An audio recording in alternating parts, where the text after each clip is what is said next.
வாழ்க வையகம், வாழ்க வையகம், வாழ்க வளமுடன். இது கனடா ஸ்கை யோகா மன்றத்தின் சிறப்பு சிந்தனை உரை நிகழ்ச்சி.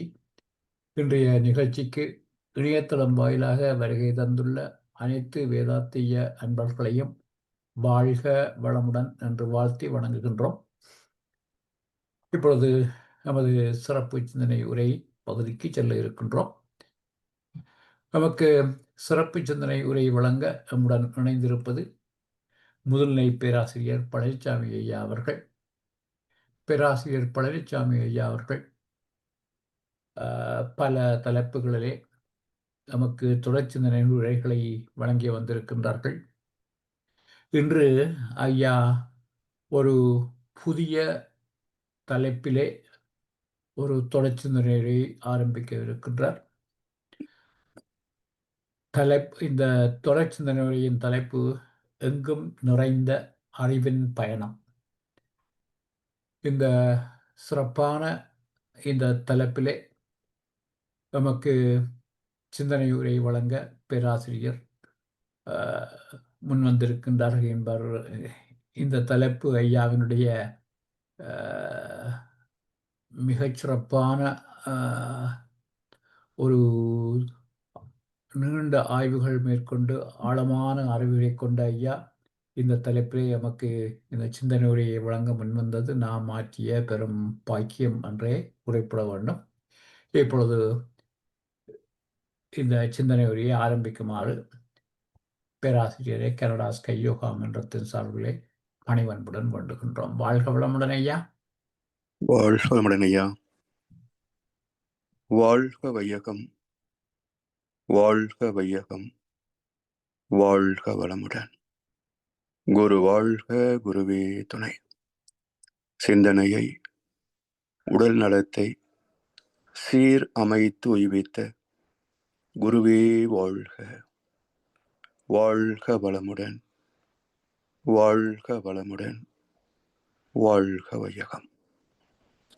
கனடா ஸ்கை யோகா அறக்கட்டளை சிறப்பாக நடத்தி வருகின்ற ஆன்மீக அன்புள்ளங்கள், குறிப்பாக பேராசிரியர் முனைவர் சிவசங்கர் ஐயா அவர்கள் மற்றும் இந்த நிகழ்ச்சிகளை தொடர்ந்து சிறப்பித்து வருகின்ற அன்பர்கள் அனைவருக்கும் அருட்தந்தை வேதாத்திரி மகர்ஷி அவர்கள் சார்பாக வாழ்க வளமுடன் என்ற வாழ்த்துக்களையும் எனது அன்பு கலந்த பணிவான வணக்கத்தையும் சமர்ப்பித்து, எங்கும் நிறைந்த அறிவின் பயணம் வேதத்திரிய தொடர் சிந்தனையில் ஒரு புதிய தலைப்பில் இன்றைக்கு சிந்தனையை தொடங்குகின்றோம். சான்றோ பெருமக்களே, இல்லாததை தேடுவதுதான் அர்த்தமுள்ளதே தவிர கை புண்ணுக்கு கண்ணாடி கொண்டு தேடுவது அறியாமை அல்லவா? அருவமான இறைநிலை அதுவே தான் ரூபங்களாகி இயக்கங்களாகி ஒரு காலத்தில் முடிந்து மீண்டும் மீண்டுமாக ஒரு தொடர் பயணத்தில் தன்னை இணைத்திருக்கின்றது. பேட்டர்ன், பிரிசிஷன் அண்ட் ரெகுலாரிட்டி என்று சொல்வார்கள். தன்மை அல்லது வடிவம், பிறகு துல்லியம், இயக்க ஒழுங்கு. இதுதான் அடிப்படை விதி, இந்த பிரபஞ்சம் முழுவதும் இருக்கின்ற அடிப்படை விதி. இதற்கு மூலமான பொருள் கண்டனவெல்லாம் மௌன உரு வெளி அதாகவே கருதி அஞ்சலி செய்கிறோம் என்று தெளிவுபடுத்தினார் தாய்மானவர். காண முடியாத நம்முடைய அறிவு, உயிர், மனம், இதே போல எங்கும் நீக்கமற நிறைந்துள்ள தெய்வம் என்று சொல்கின்றோமே, அருட்பேராற்றல். இந்த தலைப்பே சற்று சிந்தனைக்குரியதுதான். எங்கும் நிறைந்த அறிவின் பயணம். பயணம் என்றால் ஒரு இடத்திலே தொடங்கி இன்னொரு இடத்துல முடியும். அறிவு எங்கும் நிறைந்திருக்கின்ற போது எங்கே தொடங்கி எங்கே முடிய? இல்லையா? நாம் எத்தனையோ பயணங்களை மேற்கொள்கின்றோம். ஒரு இடத்திலிருந்து மறு இடத்திற்கு போய் சேர்வதுதான் பயணம் சொல்கிறோம். இப்போ எங்கும் நிறைந்திருக்கின்ற போது எங்கிருந்து எங்கே போகும்? அதனால் இந்த தலைப்பே சற்று வித்தியாசமான தலைப்பு தான். சரி, தானே தனதாகி தனக்குள்ளே தான் அடங்கி என்று கண்ணதாசன் பாட்டுல வருமே, தானே தனதாகி தனக்குள்ளே தான் அடங்கி. அப்படி இறைநிலை தனக்குள்ளே தான் அடங்கிய நிலையில ஒரு பயணம். இறைத்துகளிலிருந்து மீண்டும் இறைத்துகளாக வரக்கூடிய ஒரு சுற்றுவட்ட பயணம். இங்கே கோயம்புத்தூர்ல நம்பர் 7 ஒரு பஸ் ரூட் இருக்கு. காந்தி பார்க் உட்காந்தீங்கன்னா மறுபடியும் காந்தி பார்க்கு வந்துடலாம். அப்படி நகரத்தை சுத்தி வரும், போன வழியே திரும்பி வராது, ஒரு ரவுண்டா வரும். அது போல இறைத்துகளிலிருந்து மீண்டும் இறைத்துகளுக்கே வந்து சேரக்கூடிய ஒரு சுற்றுப்பயணம். இந்த சுற்றுப்பயணத்துல என்னெல்லாம் நடக்குது, அதுதான் இந்த சிந்தனையினுடைய மைய கருத்து. எங்கும் நிறைந்த அறிவின் பயணம். இந்த ஞானியர்கள் எத்தனை பேர் வந்திருக்கிறாங்க.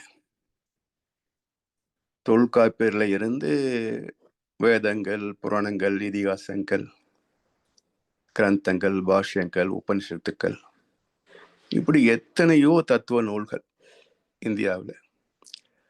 அதே போல பைபிள், திருக்குரான், இப்படி பல மதங்கள், அவர்களுக்கென்று சில வழிமுறை நூல்கள் எல்லாமே இருக்கு. இப்படி பல ஞானியர்களின் அனுபவங்களோடு தத்துவத்தோடு வேதத்திரயத்தை இணைத்து சிந்திப்பதிலே பெறக்கூடிய ஒரு தெளிவு. இந்த தத்துவத்திற்கு யாருடைய தத்துவமும் அணு அளவும் முரண்படுவது இல்லை. பைபிள் ஆகட்டும், திருக்குரான் ஆகட்டும், திருக்குறள் ஆகட்டும், ராமாயணம், மகாபாரதம், கந்த புராணம், வேதங்கள், எதை வேண்டுமோ எடுத்து ஆராய்ந்து பார்க்கலாம். ஒரு கருத்து கூட முரண்பாடு இருக்காது, பிசகு இருக்காது. இதை எப்படி நான் உணர்கிறேன் என்று சொன்னால், எப்படி இறைநிலை இறை துகளாகி மனிதனாக பரிணாமத்தை நிறை செய்ததோ, அதே போல தொல்காப்பியத்திலே தொடங்கிய தத்துவம் வேதத்திரத்திலே நிறைய பெறுகிறது. அப்போ வளர்ச்சி தானே அங்கே சொல்லப்பட்ட தத்துவங்கள் இருந்தாலும் கூட அவை எல்லாவற்றையும் தொகுத்து வரிசைப்படுத்தி அவற்றை அறிவதற்கான பயிற்சி முறைகளோடு இணைத்து தந்த அற்புதமான ஒரு வாழ்க்கை முறைதான் வேதத்திரியம் என்கின்ற மனவளக்கலை பயிற்சிகள்.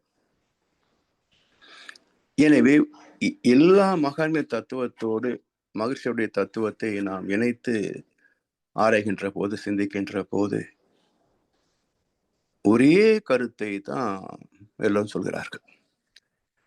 இந்த பொதுவான ஒரு பழமொழி உண்டு பாருங்க, நல்லவங்களுக்கு காலம் இல்லை அப்படிம்பாங்க. அதை நம்ம எப்படி புரிஞ்சு வச்சுக்கிறோம் அப்படின்னா, நல்லதை சொன்னா யார் கேட்கிறா என்ற அளவில் புரிந்து வைத்திருக்கிறோம். அப்படி இல்லை. காலம் இல்லை என்றால், காலம் என்பது ஒரு எல்லைக்கோடு, ஒரு பயணம். இங்கே புறப்பட்டு அங்க போய் சேர்றோம், அதுக்கு இவ்வளவு நேரம் ஆகுது. அப்ப தூரமும் காலமும் ஒன்றிணைந்தவை, பிரிக்க முடியாது. இவ்வளவு தூரம் போகணும்னா அதுக்கு எத்தனை நேரம் ஆகும், இவ்வளவு நேரம்னா எத்தனை தூரம் நடக்கலாம், இல்லை கார்ல போகலாம். இப்ப தூரமும் காலமும் பிரிக்க முடியாதவை. அது போல இந்த பயணம் ஒரு இடத்துல இருந்து இன்னொரு இடத்துக்கு போவதற்கு எவ்வளவு காலம் ஆகும். அப்படி நாம் சொல்லக்கூடிய இந்த வார்த்தை, நல்லவர்களுக்கு காலம் இல்லை. அப்ப காலம் கடந்தது எது? பிறப்பு, இறப்பு இதெல்லாம் இல்லாத காலம் கடந்தது எது? அதாவது நீங்க தெய்வம் பிறப்பு இறப்புக்கு அப்பாற்பட்டது என்ற கருத்து உண்டு. இங்க கோவையில ஒரு நிகழ்ச்சி நடந்தது. பிறப்புக்கு முன் பின் என்று சொல்லி வேதங்களை மேற்கோள் காட்டி ஒரு ஒரு சொற்பொழிவு. அதை துவங்குகின்ற போது ராமருடைய சிலை வைத்து பூஜை புனஸ்காரம் எல்லாம் செய்துவிட்டு அவர் பேசும்போது சொன்னார், பிறப்பு இறப்பு அற்றது தெய்வம். சரி, சிவம் பிறக்கவில்லை இறக்கவில்லை, உண்மை. பிரம்மா பிறக்கவில்லை இறக்கவில்லை, உண்மை. விஷ்ணு பிறக்கவில்லை இறக்கவில்லை, உண்மை. அப்படியே நீங்க ராமனை கும்பிட்டீங்களே, ராமன் பிறந்தான் ராமன் நவமி, ராமன் இறந்தான் சரவணதியில இறங்கி. அப்ப பிறப்புக்கும் இறப்புக்கும் அப்பாற்பட்டது தெய்வம் என்றால் ராமன் தெய்வமா கிருஷ்ண தெய்வமான்றது தெளிவா சொல்லிட்டு போயிருந்தீங்கன்னா ஒரு பெரிய பிரச்சனை கிளியரா இருக்குமே. அப்ப என்ன பொருள் என்றால், பிறப்பு இறப்பு அற்றது தெய்வம். அதுக்கு காலம் கிடையாது. பிறப்பு இறப்பு என்றால் இடைப்பட்ட வாழ்க்கை என்ற காலம் இருக்கும். இறைநிலை வாஸ் கிடையாதுங்க. காட் வாஸ் சொல்ல முடியாது. கடவுள் இருந்தார், கடவுள் இருப்பார், வில் பி சொல்ல முடியாது. காட் ஈஸ் தான், ஆம்னி பிரசன்ஸ். அதுக்கு கடந்த காலமோ எதிர்காலமோ கிடையாது, நிகழ்காலம் மட்டுமே. அதனால் காலம் இல்லை என்று சொன்னால் கடந்த காலம் எதிர்காலம் என்ற இரண்டுக்கும் இடைப்பட்டது நீச்சி தான் காலம். அப்ப இறைவனுக்கு கடந்த காலமும் கிடையாது, எதிர்காலமும் கிடையாது. அந்த இறை தத்துவத்தை அறிந்த ஞானிகள் இவர்கள் எந்த காலகட்டத்தில் வாழ்ந்திருந்தாலும் அவர் சொல்லுகின்ற கருத்துக்கள் ஒன்றாகத்தான் இருக்கும். அதனால் அந்த ஞானிகள் தான் நல்லவர்கள், அவர்களுக்கு காலம் இல்லை என்ற ஒரு பழமொழி தான் நல்லவங்களுக்கு காலம் இல்லை என்று சொல்லப்பட்டதை தவிர நல்ல கருத்துக்களை மக்கள் கேட்க மாட்டார்கள் என்ற அர்த்தம் இல்லை. அது அது வரலாற்று பிழை. நல்லதை சொல்லவில்லை, அதை வலியுறுத்தவில்லை, அதற்கான அரசியல் அமைப்புகள் மேற்கொள்ளப்படவில்லை. இதுதான் குறையே தவிர சொன்ன கேட்க மாட்டாங்கிறதுலாம் கிடையாது. இப்போ கிறிஸ்தவத்தில் ஒவ்வொரு ஞாயிற்றுக்கிழையும் போறாங்க, காலையிலிருந்து மதியம் வரைக்கும் பைபிள் வசனம் உட்காந்து கேட்குறாங்க, பாடுறாங்க இல்லை. அப்போ அதில் பழக்கப்படுத்திருக்கிறாங்க. அவங்க போய் உட்காந்து நின்ன நேரம் சொற்பொழிவில் கேட்குறாங்க. ஆனால் நம்ம இதில் போனால் கும்பிட்டுமோ சடங்கு சம்பிரதாயம் இருக்க தவிர தத்துவத்தை விளக்கி சொல்வதற்கோ பேசுவதற்கோ இங்கே தெரியல. அதை பற்றி அவங்க நினைக்கல. ஏன்னா இவங்களுக்கு எப்படின்னா, மக்களுக்கு பிரச்சனைகள் இருந்தால்தான் இவங்களுக்கு மதிப்பு. பிரச்சனை இல்லை, நோய் இல்லைன்னு இவங்களை யார் கேட்க போறான்னு சொல்லுங்க. கண்ணசர் அழகா சொல்வார், மரணத்தின் நாழிகை முன்பே தெரிந்தால் மனிதன் இறைவனை மதிப்பானா? சொல்லுங்க. மரணத்தின் நாழிகை முன்பே தெரிந்தால் மனிதன் இறைவனை மதிப்பானா? மதமும் வேதமும் இல்லாதிருந்தால் இறைவனின் ரகசியம் அறிவானா? இருக்கிற போதே இவ்வளவு குழப்புறாங்க. இதுவும் இல்லை என்றால் எந்த நிலை ஆகியிருக்கும்னு யோசிச்சு பாருங்களேன்.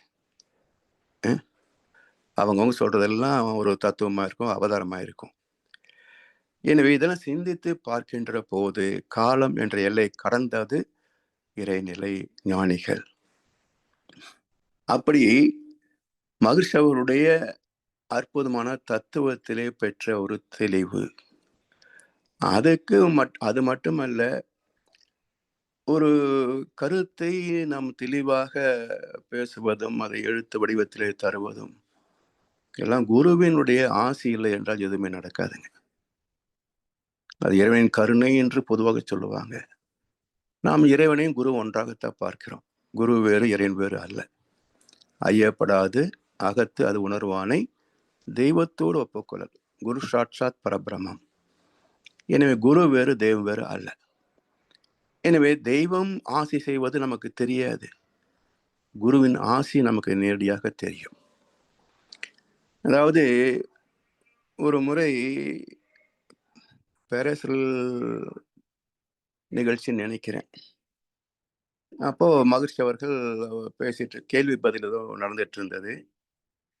அப்போ ஒரு அன்பர் சொன்னாரு, "சாமிஜி, நீங்க வந்து இந்த திருக்குறள் உட்பொருள் விளக்கம் என்று சொல்லி ஒரு 50 குறளுக்கு தான் விளக்கம் சொல்லியிருக்கிறீங்க. எல்லா குறளுக்கும் நீங்க விளக்கம் எழுதுங்க சாமிஜி" அப்படின்னு ஒரு அன்பர் சொன்னார். "அத நீங்க எழுதுங்க" அப்படின்னார். இது அன்றைக்கு நான் என்ன நினைச்சேன்னா, அ அவரு சொன்ன கருத்து ஓகே. ஆனா குடுத்ததையே படிக்கிறது இல்ல. அ இதையும் சாமி சொல்லுவாங்க. "ஏற்கனவே இவ்வளவு பெரிய இலையில நெறைய பரிமாறி வச்சிருக்கிறேன். சாப்பிடாம இன்னும் போடு, இன்னும் போடு, இன்னும் போடுன்னா எப்படி?" அப்படிம்பாரு. அது மாரி இந்த 50 குறள் எத்தன தடவ படிச்சாருன்னு தெரியாது.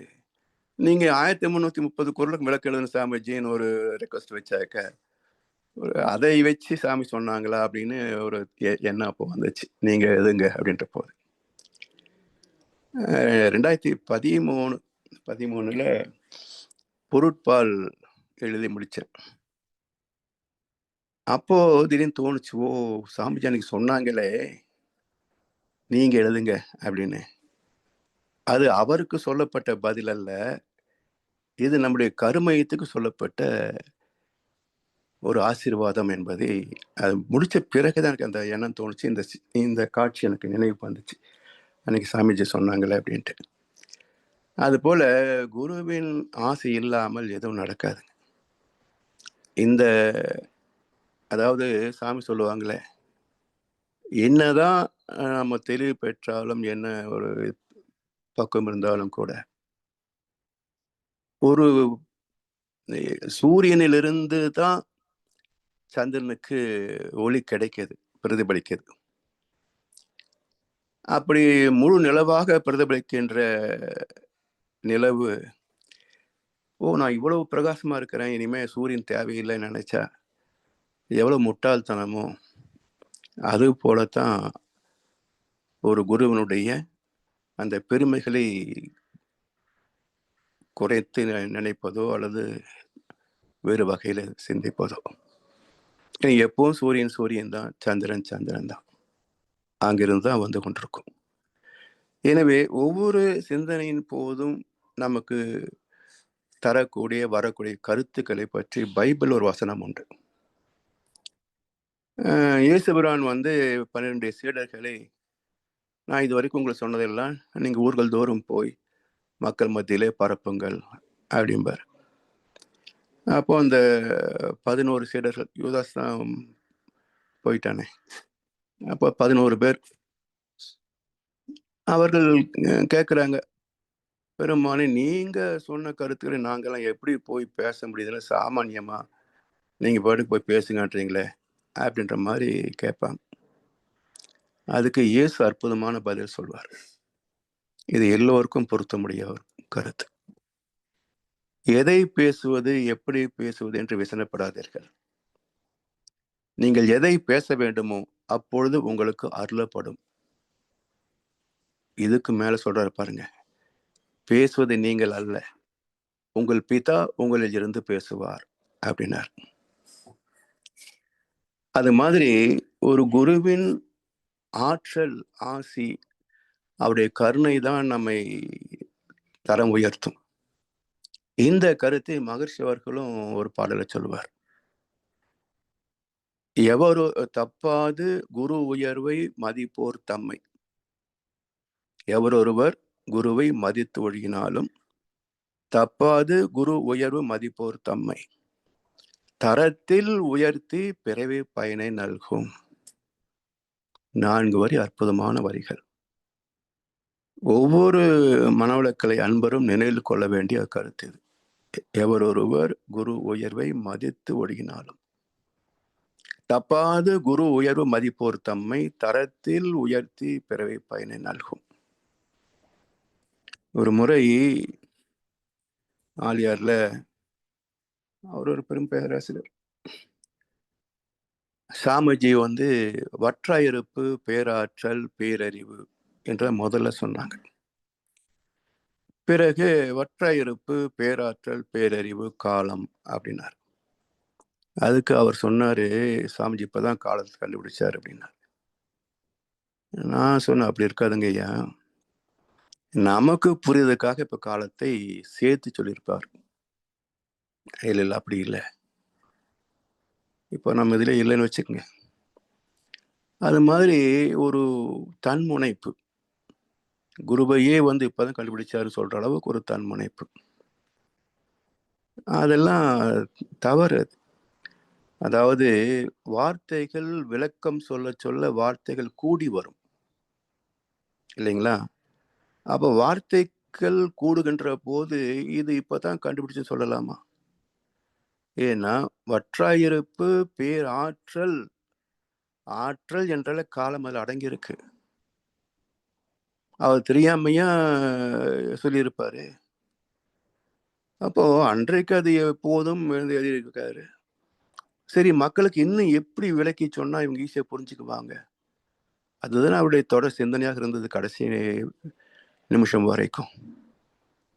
அதாவது மகர்ஷி கடைசி காலத்துக்கு முன்பு தான் அறிந்தது எல்லாம் அவங்களுக்கு கொடுத்துடணும்னு சொல்லி சிறப்பான நிகழ்ச்சிகள் நடத்தினாங்க. அதுல மகர்ஷி பேசுறாங்க.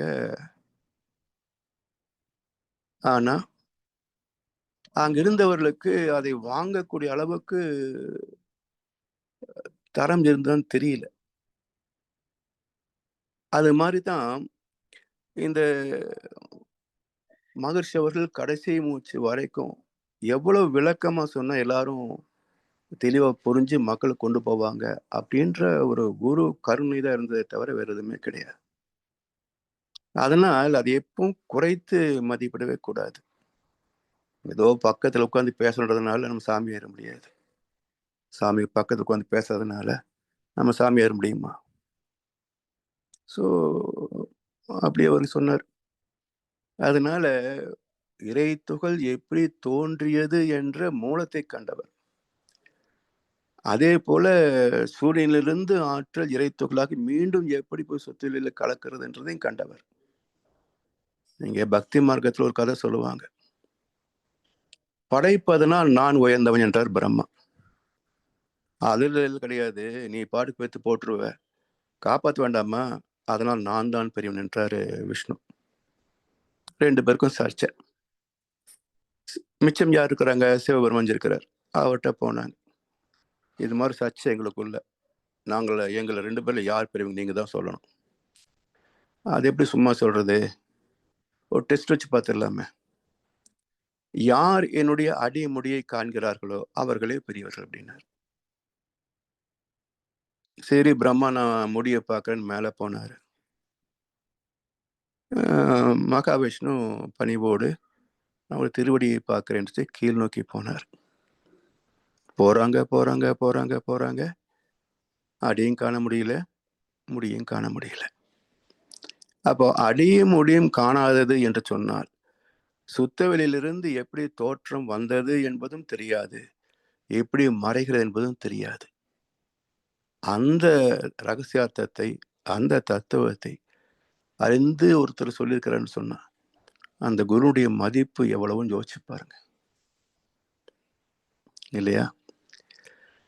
அதைத்தான் நல்ல காலமெல்லாம் சொன்னாம பாருங்க, இது ஒரு வகையில பொருந்தும். ஏன்னா இவ்வளவு தகுதி மிக்க சிறப்பு மிக்க வேதத்தில மகர்ஷி யார் என்பது எத்தனை பேருக்கு தெரியும்? இதே மடாதிபதிகள் பேர் சொல்லுங்க, எல்லாருக்கும் தெரியும்.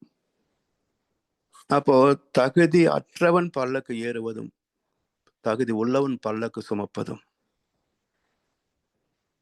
என்ன சொல்? சமுதாயத்தின் சாபக்கேடு, அவ்வளவுதான்.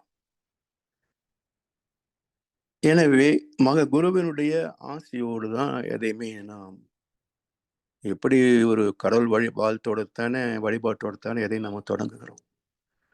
அது போல குருவின் பெருமை நினைந்து பார்க்காமல் ஒரு தலைப்பை சிந்திப்பது சரியில்லை, இல்லையா?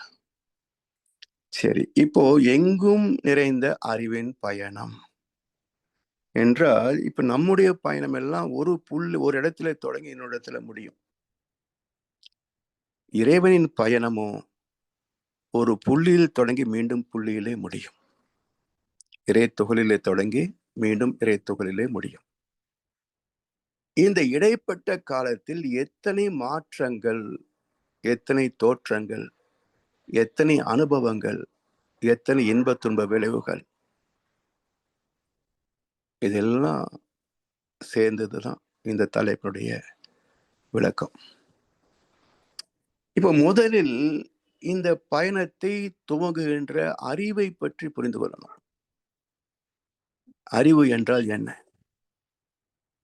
எல்லாரும் ஏற்றுக்கொள்கிறோம் அறிவு இருக்குன்னு.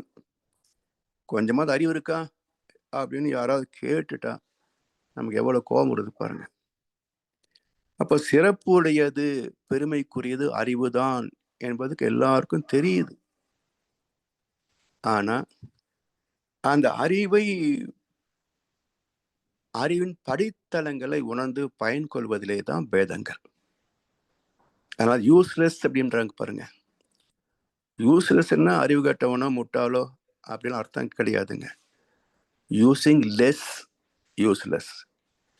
இருக்கு அறிவு, சரியா பயன்படுத்தல, அதனால யூஸ்லெஸ் அப்படின்றாங்க. அதிகமா பயன்படுத்தினா அது யூஸ்ஃபுல்னஸ் இல்லைங்களா? அதுக்கு மேல வார்த்தை கிடையாது. யூஸ்ஃபுல்னஸ், அதுதான் முழுமை. அப்ப அறிவை முழுமையாக பயன்படுத்துகின்ற போது என்ன சிறப்பு என்றால், தனி மனிதன் முதல் சமுதாயம் வரைக்கும் ஒரு நிறைவான, சுகமான, அமைதியான வாழ்க்கையை வாழ முடியும். அந்த அந்த வாழ்க்கையை எப்படி அடைவது, எப்படி பெறுவது என்பதிலே தான் இந்த வழிவகை பயிற்சி முறைகள், விளக்கங்கள் எல்லாமே அமைந்திருக்கு. இப்போ அறிவு இல்லாத இடம் இல்லை என்பது சிலருக்கு தெரியாது. இறைநிலை இல்லாத இடம் உண்டா? அதுவும் சிலருக்கு தெரியாது. ஏனென்றால் நமக்கு சொல்லப்பட்ட தெய்வங்கள் எல்லாமே வடிவங்களாக சொல்லி வைத்தாங்க. அப்ப அந்த வடிவங்களை நாம் எல்லை கட்டி கொண்டதுனால அந்த வடிவத்திற்கு அப்பாற்பட்ட ஒன்று இருக்குமா இல்லையா, அது எப்படி இருக்குன்றதெல்லாம் யோசிப்பதற்கு நமக்கு நேரம் இல்லை. இதை சிந்தனையாக அறிவுபூர்வமாக யோசிக்கிற போது ஒரு எல்லைக்குள் தெய்வம் உண்டு என்று வைத்துக் கொண்டால் அந்த எல்லை கடந்த நிலையிலே என்ன இருக்கும்? சிவன் வடிவமோ விஷ்ணு வடிவமோ வச்சுக்கோங்க. வடிவத்தில் தான் தெய்வம் இருக்கிறது என்று சொன்னால், இப்போ வடிவத்துக்கு அப்பா இருக்கிறது என்ன? இவர் எங்க இருக்கிறார்? சரி, இப்ப எல்லா புராண கதைகள் என்ன சொல்றாங்க? இறைவன் காட்சி அளித்தார், அரக்கர்கள் தவம் செய்தாங்க, ஞானிகள் தவம் செய்தாங்க, இறைவன் காட்சி தந்தார், வரம் தந்தார். அப்ப இறைவன் காட்சி தந்தான், பிறகு மறைந்து போனான். அப்ப எங்கே இருந்து வந்தார், எங்கே போனார்? பைபிள் ஒரு வசனம் உண்டு, காற்றானது எங்கே இருந்து வருகிறது என்று உங்களை சொல்ல முடியாது, எங்கே போகிறது அதுவும் தெரியாது. ஆவியானவரும் அப்படியே. ஆவியானவரும் அப்படியே. ஆவின்னா ஒரு வேக்கம் அல்லது ஒரு ஸ்பேஸ். அப்ப ஆவியானவரும் அப்படியே தான். சுத்த வெளியாகிய இறைநிலை அப்படியே தான். அது எங்கே இருந்து வருதுன்னு சொல்ல முடியாது, எங்கே போகுது என்பதையும் சொல்ல முடியாது. அப்படி எங்கும் நிறைந்திருக்கிறது என்ற கருத்தை ஏற்றுக்கொள்வதற்கு ஒரு சிந்தனை வேண்டும். இன்றைக்கு வாழ்கின்ற மக்களிலே ஒரு 140 கோடி மக்கள், அவர்களுக்கு கடவுளை பற்றி எந்த சிந்தனை கிடையாதுங்க. சமுதாய சட்டங்கள் இருக்கு, அதை மதித்து வாழ்வது மட்டுமே.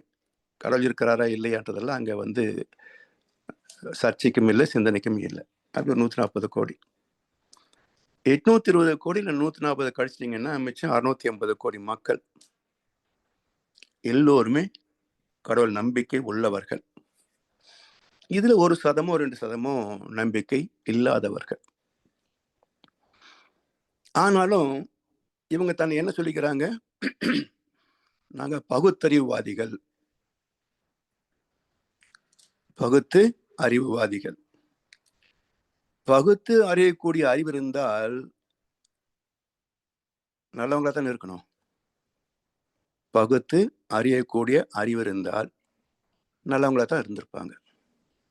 அப்படி இல்லையே.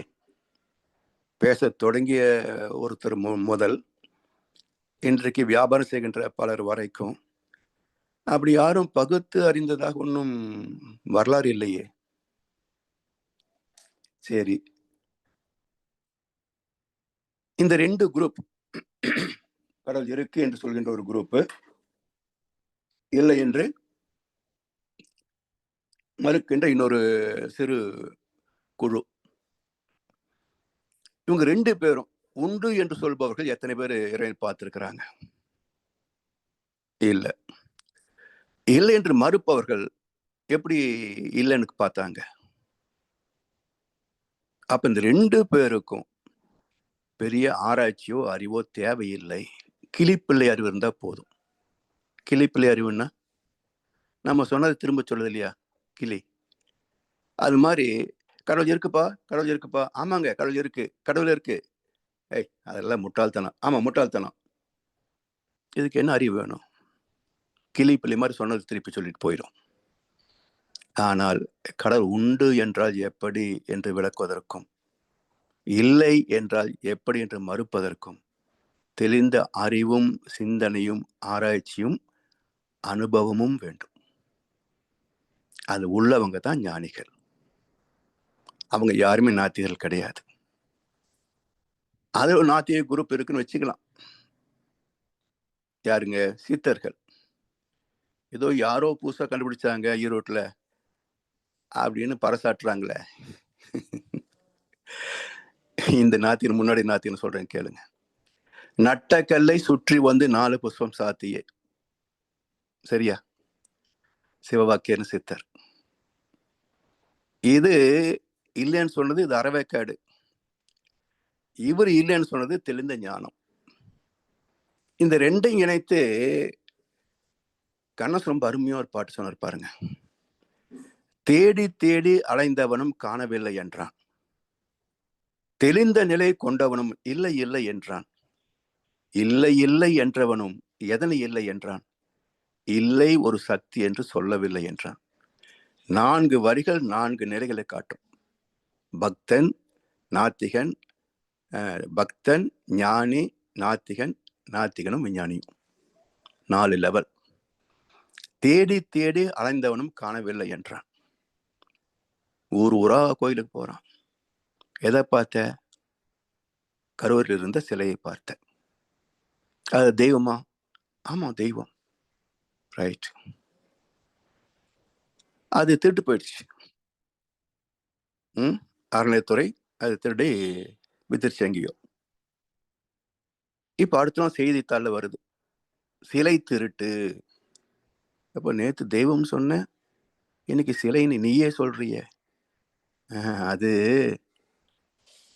தெளிவு கிடையாது. தெய்வம் என்றால் அது தெய்வம், அது சிலை என்றால் வெறும் சிலைதான். உண்டென்றால் அது உண்டு, இல்லை என்றாலும் அது உண்டு. இல்லை என்றாலும் அது உண்டு. ஏன் என்றால் திருடப்பட்டது சிலை மட்டும்தான். தெய்வத்தை திருட முடியாது. தெய்வத்தை திருட முடியாது. அதனால் திருட முடியாதது தெய்வம். அது எங்க இருக்கு? அந்த கருவறைக்குள்ளேயே இருக்கு.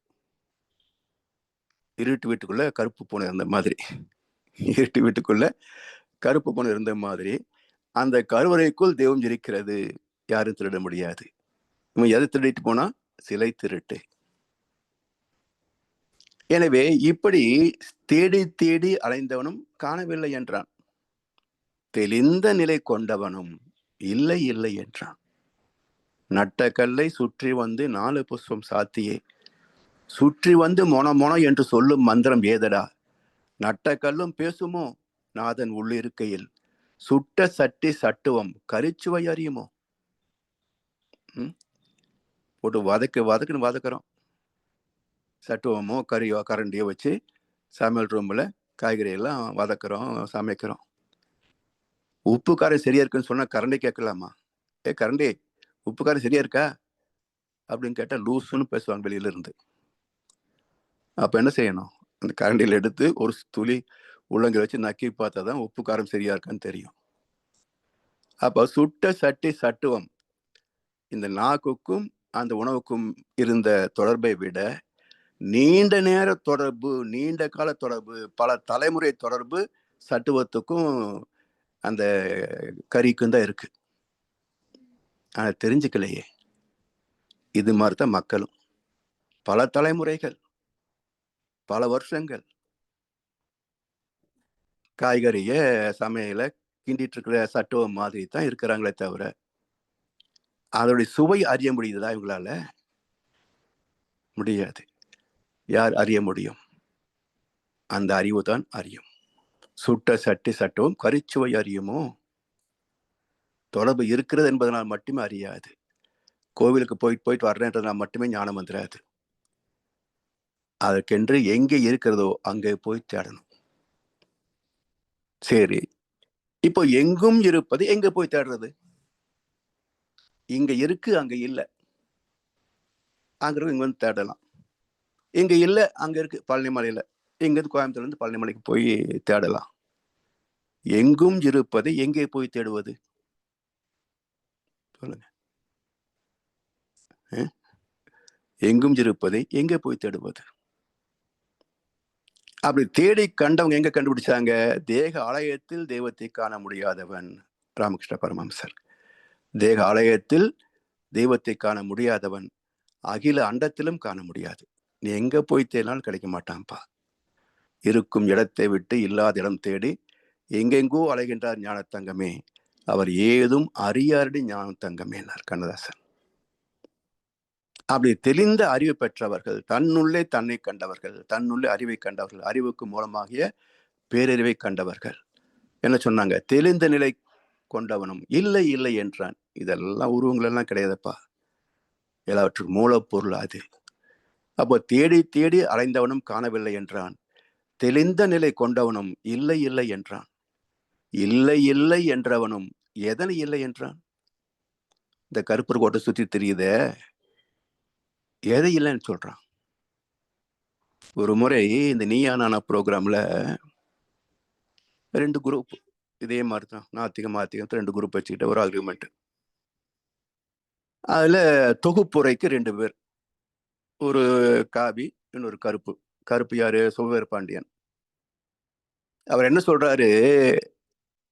நாங்க உருவத்தை தான் இல்லை என்று சொல்கிறோம், கடவுள் இல்லை என்று சொல்லவில்லை, இயற்கையை ஏற்றுக்கொள்கிறோம் அப்படின்னார். வந்துட்டீங்களா? எதை சிவவாக்கிய சொன்னாரோ அதைத்தான் நீங்க சொல்றீங்க. அப்ப நீங்க எப்படி நாத்தினா நீங்க?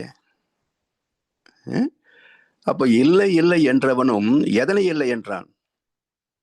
இல்லை ஒரு சக்தி என்று சொல்லவில்லை என்றான். ஒத்துக்கிட்டாங்களா? சரி, விஞ்ஞானிகள் அப்படிலாம் ஒண்ணுமே இல்லை என்று மறுக்கிறார்களே, அந்த விஞ்ஞானிகள் பிளாக் ஸ்பேஸ் தேடிட்டு இருக்காங்கல்ல,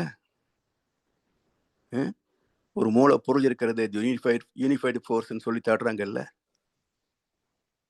அப்போ நாத்திகனும் விஞ்ஞானியும் இல்லை ஒரு சக்தி என்று சொல்லவில்லை என்றார்கள். எவ்வளவு அற்புதமான 4 வரி பாருங்க. இவர் என்ன ஞானியா இல்லை வெறும் கவிஞரா? எனவே யாருடைய கருத்தாக இருந்தாலும் அந்த வார்த்தையுடைய ஆழம் பார்க்கிற போது அவருடைய தரம் புரியும். அதாவது சத்வ ரஜஸ் தமோன்னு 3 குணங்கள் இருக்குங்க. ராமகிருஷ்ணன் சொல்லுவார், எந்த ஒரு பக்தனாகட்டும் குருவாகட்டும் 24 மணி நேரமும் சத்துவத்தில் இருக்க முடியாது. ரஜோகுணத்துக்கு இறங்கித்தான் ஆகணும். சாப்பிடணும், தூங்கணும், உடல் தேவைகளை கவனிக்கணும், அது ரஜோகுணம். தமோ குணத்துக்கு போக மாட்டாங்க. சாதாரண மக்கள் ரஜோகுணத்துல இருப்பாங்க. ஏதோ கோவில் குளம் போற போது கொஞ்சம் சத்துவமா இருப்பாங்க. வெளியே வந்து பஸ் ஏறும்போது முண்டி அடிச்சுட்டு தமோ குணத்துக்கே போயிடுவாங்க. இன்னும் சில பேர் நம்ம அரசியல்வாதிகள் மாதிரி, இவங்களுக்கு ரஜோகுணமும் கிடையாது, சத்துவமும் கிடையாது. சத்துவம் என்னன்னு உங்களுக்கு தெரியாது. தமோ குணம். தனக்கு ஒரு நன்மை இல்லாத போதும் மக்களை சுரண்டி சுரண்டி சுரண்டி வாழ்கின்ற ஒரு தமோ குணம், சேடிசம். யாரு நல்லா இருந்து உங்களுக்கு பிடிக்காது. இப்படி இந்த 3 குணங்களுக்குள்ள இருப்பாங்க. அப்போ ஞானிகள் பெரும்பாலும் சத்துவத்தில் இருந்தாலும் சில சமயம் ரஜகுணத்துக்கு வருவாங்க. அதனால் இது குறை என்று நம்ம சொல்ல முடியாது. இயற்கையே அப்படித்தான். 24 மணி நேரம் மனுஷன் அப்படியே இருக்க முடியுமா? உடம்பு இருக்கிற வரைக்கும். எனவே இதை கடந்த நிலையிலே அவர் சொல்லக்கூடிய கருத்துக்களை தான் நாம் பார்க்கணுமே தவிர, உடல் அளவிலே தேவைகளை நிறைவு செய்கின்ற போது அவருடைய உணர்வுகள் பேதப்படும். அதான் என்ன சொல்லுவாங்க, நதி மூலம் ரிஷி மூலம் பார்க்கக்கூடாது. ஏன்னா பட்டினத்தார் எப்படி வாழ்ந்தாரு, அணுகுநேர் எப்படி வாழ்ந்தாரு, அவர் பேர் என்ன, திருநீலகண்டர், அவர் எப்படி வாழ்ந்தாரு இல்லையா? அப்போ அவர் அடைந்த மேன்மைகள், அதான் ராமாயணத்துல திருமணம் முடிந்து எல்லாரும் மிதிலையிலிருந்து அயோத்திக்கு திரும்பிட்டு இருக்கிறாங்க. அப்போ பரசுராமர் வர்றார், ஆர்ப்பாட்டமா வந்து நிற்கிறார். அடே சத்திரிய பதரை, இத்து போன சிவதனுசு உடைச்சு நீ பெரிய வீரன்னு சொல்லி புகழ் பெற்று விட்டாயா? இதோ என் கையில் இருக்கு பார், விஷ்ணு தனுசு. இதை வளைத்து அம்பேற்றி என்னை நீ கொல்லாவிட்டால் உன்னை நான் கொல்லுவேன்னாரு. என்ன சகுனம் பாருங்க. கல்யாணம் பண்ணி புது மனைவியோடு வந்துட்டு இருக்கிற ஒருத்தர்கிட்ட போய் என்னை நீ கொல்லாவிடல் உன்னை நான் கொல்லுவேன்னா, இவர் ஒரே பயங்கர டென்ஷன், ஆர்ப்பாட்டம். பரசுராமர் ராமன் அமைதியா சொன்னார். அவருடைய பரசுராமுடைய ஜகதக்னி முனிவரா என்ன பேர், ஜமதக்னி, அவருடைய புதல்வர் நீங்க, தவசிரேஷ்டர். உங்களை பார்த்துதான் நாங்கள்லாம் ஒழுக்கத்தையும் சாந்தத்தையும் பண்புகளையும் கற்றுக்கணும். நீங்களே இப்படி கோபத்துல வந்து பேசலாமா? அவ்வளவுதான், பரசுராமர் சரண்டர். சரி, தத்திரிய பதரே என்னுடைய பிறப்பை அவமதித்தீர்கள், என்னுடைய பிறப்பை அவமதித்தீர்கள். என் பிறப்புக்கு நான் காரணம் அல்லவே. நானா வந்து விழுந்தேங்க? நான் கேட்டு தாய் தந்தை படைத்தாரா? இல்ல என் பிள்ளை என்னை கேட்டு பிறந்தானா? தெய்வம் செய்த பாவம் இது போடி தங்கச்சினார். இது இயல்பில் நடந்தது, இயற்கையில் நடந்தது. சரி, அடுத்து சொன்னார் பாருங்க, பெரியோர்கள் ஒரு மனிதனின் பண்புகளை பார்ப்பார்களே தவிர பிறப்பை பார்க்க மாட்டார்கள். அடிச்சனை தேடியா, அவன் என்ன சாதித்திருக்கிறான் அதைத்தான் பார்க்கணுமே தவிர பிறப்பை பார்க்க கூடாது. அது மாதிரி கண்ணாசனை பார்க்கணும்னு சொன்னா பிறப்பை பார்க்க கூடாது, அவருடைய எழுத்துக்களை பார்க்கணும், அவருடைய தத்துவத்தை பார்க்கணும். சரி, இப்போ இறைவனை பற்றிய ஒரு தெளிவு அறிவைதான் தெய்வம் என்றார் தாய்மானார். தாய்மானுக்கு முன்னாடி, அதாவது முதல் தெய்வத்தை யார் தெரியிருப்பாங்க? தென்புலத்தார் என்று சொல்லுவார்கள். இந்த பூமி உருண்டையில தென்புலம் என்பது அறிவு சார்ந்தது. இப்போ இந்தியா, இஸ்ரேல் இது போன்ற நாடுகள் எல்லாம் பார்த்தீங்கன்னா இந்த பூமத்திய ரேகையில கணக்கு பேர் தென்புலம் அப்படின்னு சொல்றாங்க. இந்த இடத்துல இது அறிவு சார்ந்த, அதாவது 2 அலைகள் இருக்கு இல்லைங்களா, creative force, destructive force, positive negative. இது ஒரு முனையிலிருந்து இன்னொரு முனைக்கு ஓடிட்டு இருக்கும் இல்லையா? அப்படி ஏதோ ஒரு கணக்கு அதுல இருக்கும் போல, எனக்கு தெளிவா தெரியல அதுல. அப்படி அமைந்த ஒரு பூமியின் காந்த அலைக்காலத்துல தென்புலம் வந்து சிந்தனைக்குரிய, ஆராய்ச்சிக்குரிய அறிவாக இருக்கிறது என்பதை நம்முடைய ஞானிகள் கண்டுபிடிச்சிருக்கிறாங்க. அதனால்தான் சிவனை பற்றி பேசக்கூடிய சைவ சித்தாந்தத்துல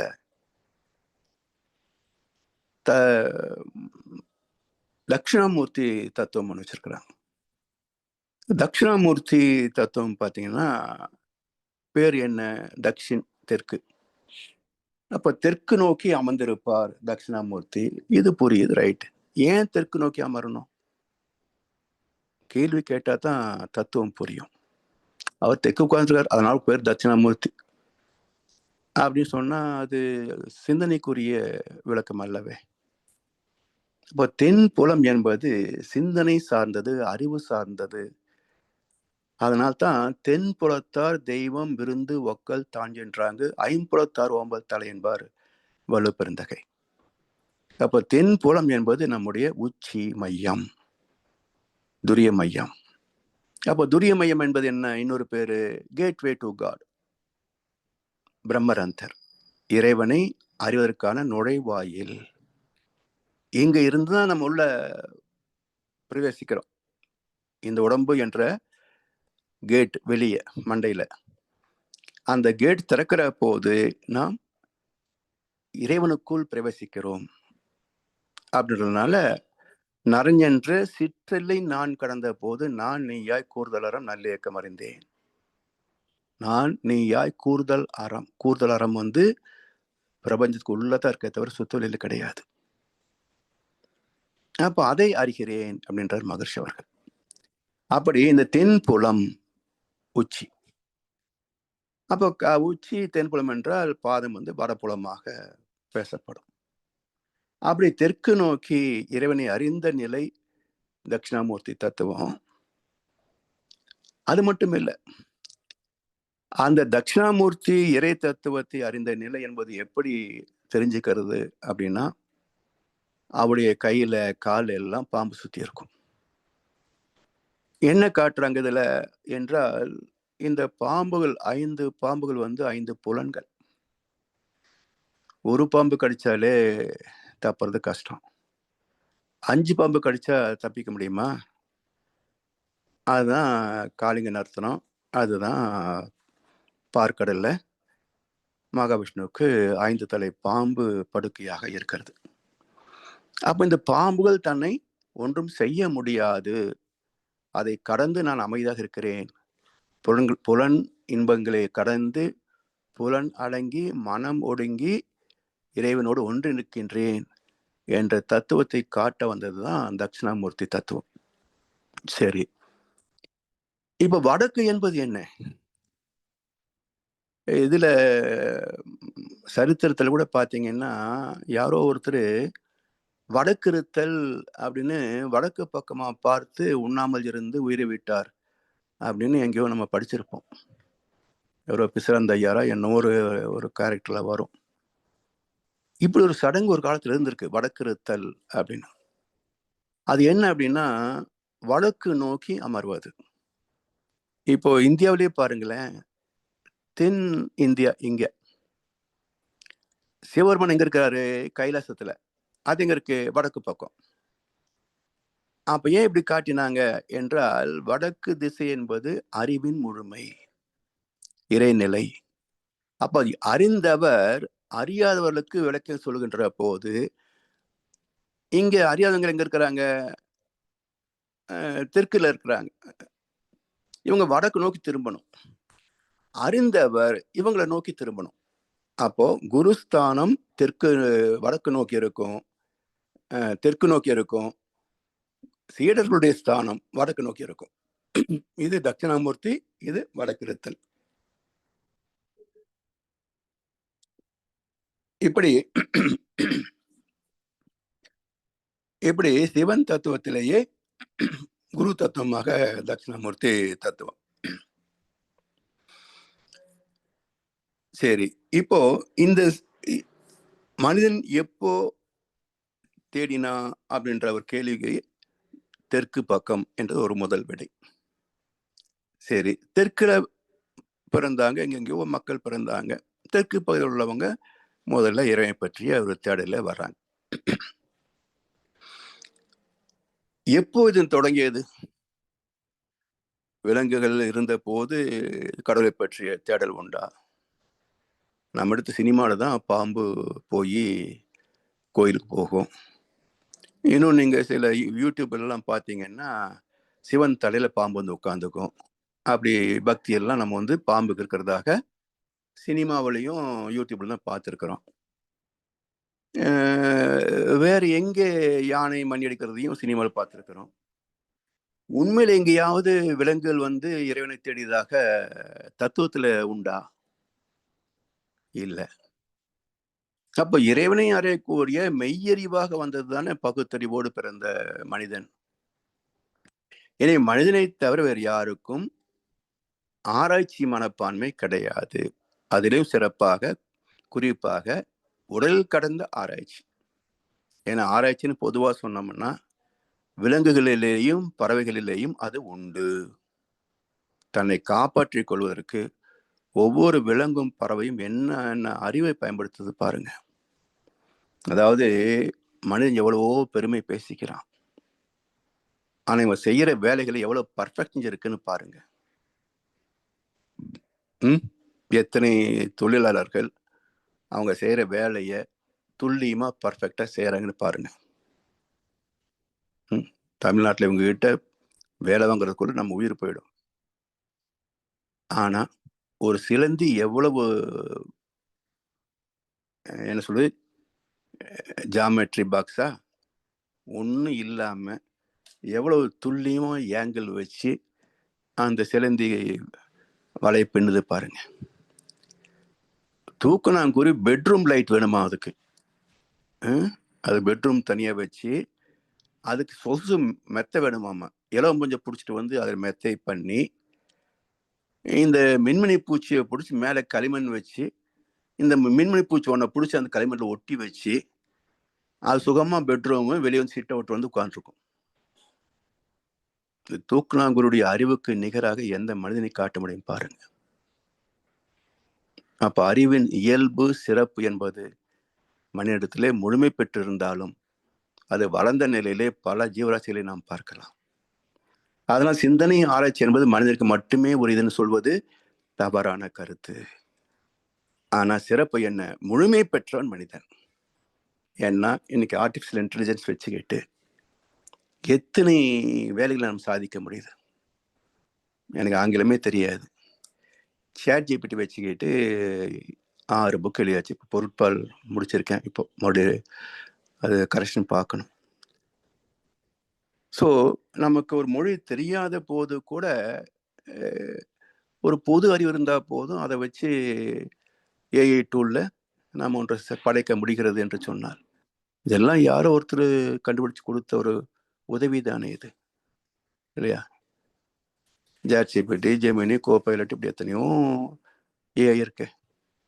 இப்போ அதையும் கடந்து மனித அறிவு எங்கே போயிடுச்சுங்க? ஏஎஸ்ஐக்கு வந்துருச்சு. சூப்பர் இன்டெலிஜென்ஸ் வந்துட்டாங்க. மனுஷனுக்கு எவ்வளவு இருந்தாலும் பத்தாது. ஆர்டிபிஷியல் இன்டெலிஜென்ஸ் பத்தலையா, சூப்பர் இன்டெலிஜென்ஸ் மாத்தலாமான்னு அடுத்த ஸ்டெப் போயிட்டாரு பாருங்க. இப்போ இதுவும் மனித அறிவு தானே. அப்போ தூக்கணாங்குருவிக்கு எவ்வளவு திறமை இருந்தாலும் அதை விட நான் சளைத்தவன் இல்லை என்று காட்டக்கூடிய அறிவு படைத்தவன் மனிதன் அல்லவா? அப்ப அந்த அறிவு ஒரு காலத்துல எழுச்சி பெறுகிறது. ஏன் நமக்கு இதெல்லாம் நடந்துட்டு இருக்கு? என்ன இந்த இயற்கையெல்லாம் யார் நடத்துறாங்க? சூரியன் உதிக்குது, போகுது, நட்சத்திரங்கள் தெரியுது, எல்லாம் யார் நடத்திட்டு இருக்கிறாங்க என்ற சிந்தனை வந்த போதுதான் அவனுக்கு முதல்ல உணவுல தான் தொடங்குது. அதாவது ஆதி மனிதன் விஞ்ஞான அறிவை பெற்ற போதும் சரி, அறிவியல் துறை டெக்னாலஜி வந்த போதும் அவங்க முதல்ல எங்க வேலையை துவங்கினாங்கன்னு சொன்னா பூமியில தானே வேலையை துவங்கினாங்க. பூமியில உள்ள பல வகை பொருட்கள், இயற்கை வளங்களெல்லாம் எடுத்து உருமாற்றி, தரம் மாற்றி, அழகுபடுத்தி இதெல்லாம் வாழ்க்கை வசதிகளாகத்தானே தந்தாங்க. பிறகு இந்த பஞ்ச பூதங்களுக்கு மூலம் என்ன என்ற ஆராய்ச்சி வந்த போது அது விண் ஆராய்ச்சியாக வந்தது. விஞ்ஞானம் தானே விஞ்ஞானம். அப்புறம் இதுக்கு மூலம் என்ன மேலே போன போது விஞ்ஞானமே விண்வெளி ஞானமாக மாறுகிறது. அந்த விண்வெளி ஆராய்ச்சி தானே காட் பார்ட்டிகல் வரைக்கும் போய் முடிஞ்சிருக்குது. எனவே பொதுவான மனிதனாக இருந்தாலும் சரி, விஞ்ஞானியாக இருந்தாலும் சரி, ஆராய்ச்சியின் துவக்கம் மண்ணில தான், முடிவது விண்ணிலே தான். ஸோ வானுக்கு மூலம் எவனோ மண்ணுக்கு மூலம் அவனே. யாருக்கும் அவனே தந்தை, அவனுக்கு தந்தை இல்லை. அல்லாஹ் பெற்ற பிள்ளை தானே யாரும். அப்படி இந்த ஆராய்ச்சியிலே வந்த போது அவன் எதை முதல் துவங்கி ஆராய்ச்சி பண்ணினான்னா உணவுக்கு தான் ஆராய்ச்சி வந்தது. சும்மா இருக்க முடியுமா? உட்காந்து இந்த விதையை தோண்டி பார்த்தேன், பக்கத்துல ஒரு தளிர் செடிய. அதுக்குள்ள இந்த விதையை பார்க்குறப்போ, அது நாம் சாப்பிட்டு போட்ட கொட்டை இல்லையா இது? அப்படின்னு பார்த்தபோது முதல் விஞ்ஞானி இந்த உலகத்திலே அறிமுகமாகிறான். அவன்தான் முதல் அக்ரிகல்ச்சரல் PhD. விதையிலிருந்து செடி முளைக்கிறது என்று கண்டானே, அவன்தான் முதல் விஞ்ஞானி. சரி, அப்ப விதையை போட்டு பார்த்தா வரல. மழை பெஞ்சது, முளைச்சது. அப்ப தண்ணி வேண்டும்னு கண்டுபிடிச்சான். அப்ப உணவுதான் கடவுள் என்று கண்டது ஒரு காலம். சாப்பாடு இல்லைன்னா செத்து போறோம் அப்படின்றத பார்த்த போது உணவை முதல்ல வழிபட்டான். கடவுள் கிடையாது, வழிபாடு அவ்வளவுதான். மதிக்கணும். ஏன்? எது நம்மை காத்து கொண்டிருக்கிறதோ அதை நாம் மதிக்க வேண்டும். அப்போ நம்மை காப்பாற்றுகின்ற ஒன்றுக்கு நாம் திருப்பி செலுத்துகின்ற ஒரு உணர்வு. அதுக்கு என்ன பேரு? நன்றி உணர்வு. இல்லையா? நாம் ஒன்றை பெற்றோம், இதுக்கு கைமாறாக நாம் என்ன செய்யலாம் என்ற சிந்தனை உணர்வு தானே நன்றின்னு சொல்ல ஒரு பேர் வச்சிருக்கிறோம். சரி, இந்த நன்றி உணர்வு தான் இறை உணர்வுக்கு அடிப்படை. நன்றி உணர்வு தான் இறை உணர்வுக்கு அடிப்படை. எது நம்மை வாழ வைத்திருக்கிறதோ அதை நாம் வணங்க வேண்டும். அப்ப நன்றி உணர்வே இறை உணர்வாக மேன்மை பெற்றது. அப்ப நன்றி இல்லாமல் சாமி கும்பிட்டா எப்படி இது பொருந்தும் சொல்லுங்களேன்? தோன்றிய போதே நன்றி தான் அடிப்படை. இப்போ எல்லா சாமியும் சுத்தி சுத்தி கும்பிட்டுட்டு சமுதாயத்துக்கு நன்றி பாராட்டாமல் அடுத்தவர்களை ஏமாற்றுவதும் சுரண்டுவதுமாக வாழ்ந்தால் இவனை எப்படி நம்ம ஏத்துக்க முடியும், மதிக்க முடியும் சொல்லுங்க? அப்படி உணவை மரத்தை வணங்கியவன் மண்ணை வணங்கினான், தண்ணியை வணங்கினான், சூரியனை வணங்கினான், காற்றை வணங்கினான். இதுதான் இறை வணக்கம் என்று தொடங்கிய இடம். இதுக்கு அப்புறமும் அறிவு வளர வளர அடுத்த கட்டத்துக்கு போச்சு. எது இதெல்லாம் இயக்கிக் கொண்டிருக்கிறது என்று ஆராய்ந்த போது பிறந்த ஒன்றுதான் சனாதன தர்மம். இறை உணர்வுக்கான அடிப்படை பண்பாடு சனாதன தர்மம். இது மிக பழமையான ஒரு சொல். இது இன்னைக்கு ஜாதின்னு பிரிச்சு பார்க்குற அளவுக்கு இவங்களுக்கு என்ன சொல்லுவது, எனக்கு எல்லாம் அரைவேக்காடுகள் தானே. அதாவது வர்ணாசிர தர்மம் வேற, சனாதன தர்மம் வேற. வர்ணாசிர தர்மத்துக்கு கூட விளக்கம் வேற. மகோபனிஷத்து பார்த்தீங்கன்னா, வர்ணங்கள் என்பது பிறப்பை வைத்து அல்ல, அறிவின் பக்குவத்தை வைத்து. மகோபனிஷத்து என்ன சொல்லுது அப்படின்னா, வெந்ததை தின்று விதி முடிந்தால் சாவது என்று வாழ்பவர்கள் எல்லோருமே சூத்திரர்கள். அவனுக்கு எந்த சிந்தனையும் இல்லை. இன்னொரு வகையில, அதாவது நீங்க பூமியினுடைய இயற்கை தத்துவத்தை பார்த்தீங்கன்னா, ஒரே சொல் 2 இடத்துல பயனாகும். இது எப்படின்னா, இவரு NS கிருஷ்ணன் ஒரு திரைப்படத்துல அவருடைய சிந்தனை எல்லாமே மிக அற்புதமா இருக்கும். அவரு இசைக்கருவிகள் எல்லாம் வச்சுக்கிட்டு அதை பண்ணிட்டு இருப்பாரு. அப்போ அவங்க மிஸ்ஸஸ் வருவாங்க, என்ன பண்ணிட்டு இருக்கிறீங்க அப்படிம்பாங்க. இவரு கலையம்மா அப்படின்றாரு. இவர் என்ன சொல்றாரு, மிருதங்கம், வாத்தியம், ஹார்மோனியம் எல்லாம் அங்க வச்சிருக்கா, இதெல்லாம் இசைக்கலை இல்லையா? கலையம்மான்றார். உடனே அந்தம்மா என்ன பண்ணாங்க, அந்த மிருதங்க தூக்கி அந்த பக்கம் வச்சாங்க, தபேலை தூக்கி அந்த பக்கம் வச்சாங்க, ஹார்மோன் தூக்கி இந்த பக்கம் வச்சாங்க. என்னம்மா பண்ற, நீங்க தான் கலைக்கு சொன்னீங்க. ஓ, கலை என்றால் கலையுமாகும் கலைத்தலுமாகும், மலை என்றால் மலையுமாகும் மலைத்தலுமாகும், நிலை என்றால் நிலையுமாகும் நிலைத்தலுமாகும் அப்படின்னு பேசுவாரு டைலாக். இது மாதிரி இங்க சூத்திரன் என்பது சிந்திக்காது மட்டுமல்ல, சூத்திரம் என்றால் ஃபார்முலா. ஒரு பொருளை இன்னொரு பொருளாக மாற்றுவது எப்படி, ஒரு விதையை பயிராக மாற்றுவது எப்படி?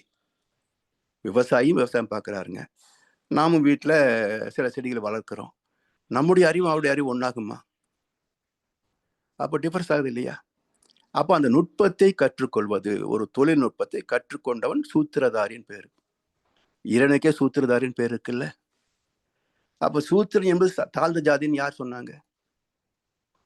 ஒரு முறை எங்க ஆபீஸ்ல ஒரு இவர் மெசஞ்சர் சொல்லுவாங்க, பியூன் சொல்லுவாங்க.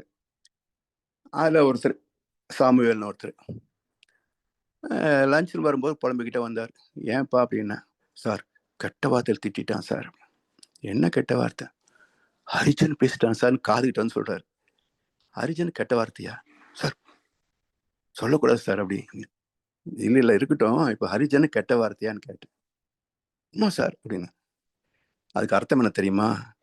ஹரி என்றால் விஷ்ணுன்னு அர்த்தம், ஜன் அப்படின்னா மனுஷன் அர்த்தம், ஹரிஜன் என்றால் கடவுளின் குழந்தைன்னு அர்த்தம். இது எங்கப்ப கெட்ட வார்த்தைன்னு கேட்டேன். இது மாதிரி இந்த வார்த்தை இப்படி அன்பார்லிமெண்டரி வேர்ட், ஹரிஜன் வார்த்தை யூஸ் பண்ணக்கூடாது. நீங்க மதுரை வேறு சினிமால சக்கிலின்ற வார்த்தை டயலாக்ல வரும். இன்னைக்கு சொன்னா அது வந்து என்ன சொல்லுவாங்க, சிறைச்சாலையில் போடுற அளவுக்கு அது மோசமான வார்த்தைன்றாங்க. இப்படி இவங்களே கிரியேட் பண்ணிக்கிறது தான். அது போல சூத்திரன் என்பது சூத்திரதாரி, தொழில்நுட்பம் தெரிந்தவன் சூத்திரன். அதே போல இதே வார்த்தைக்கு இன்னொரு பொருள் என்ன? எந்த சிந்தனையும் இல்லாமல் வெந்ததை தின்னு விதி முடிந்தால் போதென்று வாழ்ந்தால் அவன் சூத்திரன். சரி, இந்த விளைந்த பொருளை ஒரு இடத்துக்கு கொண்டு போய் வியாபாரம் பண்ண இல்லையா, அவன் வைசியன். இதனுடைய மறுபக்கம் என்ன? வைசியன் லாப நட்டம் பார்ப்பான். இந்த தத்துவ ரீதியாக இன்பத் துன்பத்துக்கு காரணம் தேடுகின்ற போது அவன் வைசியன். சரி, இந்த விளைபொருள்லாம் இருக்கு, நம்ம நாட்டுக்கு ராணுவம் வச்சிருக்கிறோம், காப்பாற்றணும் இல்லை, சத்திரியன். சத்திரியன் என்ற வார்த்தை நீ மிலிட்ரி ஃபோர்ஸ்ன்னு சொல்றோம், டிஃபென்ஸ்ன்னு சொல்றோம். அப்ப பாதுகாப்பு சத்திரியன் ஒன்று. அவன் என்ன செய்வான்? எதிரியோடு போராடுவான். தத்துவம் என்ன? நல்லவற்றுக்கும் தீயவற்றுக்கும் struggle between habit and wisdom. இந்த போராட்டத்தில் சிக்கியவன் சத்திரியன். சரி, இந்த போராட்டத்தை எல்லாம் கடந்து விட்டால் இதுல இருந்து தப்பிக்கிறது வழி சொல்லக்கூடிய யார்? இறைவனை உணர்ந்த ஞானிகள், அறிவு, பிரம்மத்தை உணர்ந்த பிராமணன். அப்போ அறிவை அறிந்த நிலை, அந்த அதிலிருந்து என்ன தொழில் செய்ய முடியும்? மற்றவர்களுக்கு வழிகாட்டக்கூடிய சான்றோர், ஆன்றோர். இதுதான். இதுல எங்கே போய் மனிதன் பிறப்பு இருக்கு சொல்லுங்க பார்ப்போம். எனவே இதை வைத்தே அரசியல் நடத்துகின்ற அவர்கள் செய்கின்ற மாயஜாலம். தெளிவு கிடைக்காததனால் இது சிக்கிய விட்டில் பூச்சிகள் மக்கள். எனவே இந்த வர்ணாசிர தர்மம் வேற, இதைத்தான் மகோபனிஷத்து பேசுது. அதே போல சனாதன தர்மம், அதை பற்றி அடுத்த வகுப்பிலே சிந்திப்போம் என்று சொல்லி வாய்ப்படைத்தனருக்கு நன்றி பாராட்டி இந்த உரையை நிறைவு செய்கின்றோம். வாழ்குளமுடன், வாழ்குளமுடன், வாழ்க வையகம். வாழ்க வளமுடன் ஐயா. நன்றிகள். வாழ்க வளமுடன் ஐயா. எங்கும் நுழைந்த அறிவின் பயணம், அந்த தலைப்புக்கான அறிமுகம், தலைப்பிலுக்குரிய அறிமுகத்திலேயே இன்றைய வகுப்பு முழுமையாக செலவழிந்திருக்கின்றது, எண்ணம் தொடரவிருக்கின்றது. மிகச்சிறப்பையா. ஐயாவுடைய சில புத்தகங்கள், 2 புத்தகங்களை பார்த்து அந்த புத்தக தலைப்புகளை இணைத்து உருவாக்கியது, அப்படித்தான் நான் நினைச்சது இந்த தலைப்பை உருவாக்கியது என்று. ஆனால் அந்த தலைப்புக்குள் இவ்வளவு ஆழமான அர்த்தம் பொதிந்திருக்கின்றது என்பதை ஐயா தெளிவாக விளக்கியிருக்கின்றார்கள். மிகச் சிறப்பையா. அன்பர்களுடைய கேள்வி பதில் பகுதிக்கு செல்வோம். ஐயாவிடம் உங்கள் கேள்விகளை கேட்க விரும்புவர்கள், கருத்துக்களை பரிமாற விரும்புவர்கள் கைகளை உயர்த்தி கேட்கலாம்.